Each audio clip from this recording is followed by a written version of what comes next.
নবদিগন্তিকা নৃত্য কেন্দ্রের পক্ষ থেকে আকর্ষণীয় নৃত্যানুষ্ঠান রাজনগর মঞ্চে।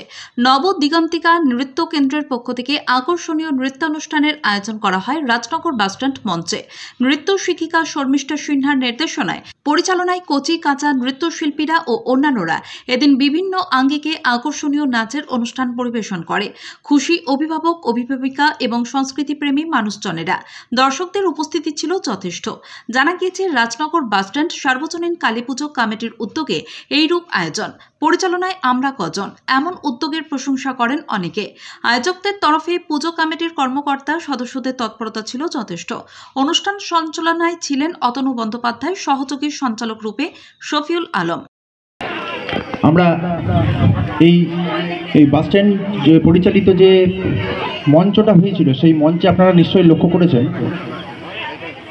একটা আমাদের যে বীর শহীদ সুজয় ঘোষ আর মুর্শিদাবাদের পলাশ ঘোষ, দুজন দেশের জন্য প্রাণ হারিয়েছেন।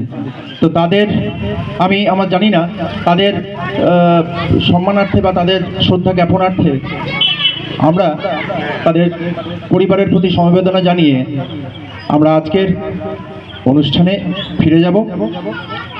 সকল আজ সেই সন্ধ্যায়, যে সন্ধ্যায় আমরা সবাই উপস্থিত হয়েছি, একটা আনন্দের সন্ধ্যা। যাই হোক, সবাইকে শুভ দীপাবলি শুভেচ্ছা জানিয়ে আমাদের আজকের নবদিগন্তিকা নৃত্য কলা কেন্দ্রের একটা অনুষ্ঠান, যেটা দীর্ঘ প্রতীক্ষিত ছিল, সেটা আজকে অনুষ্ঠিত হতে চলেছে। এই বীরভূমের রাজনগর থেকে মোহাম্মদ শফিউল আলমের রিপোর্ট, সোজা কথা নিউজ।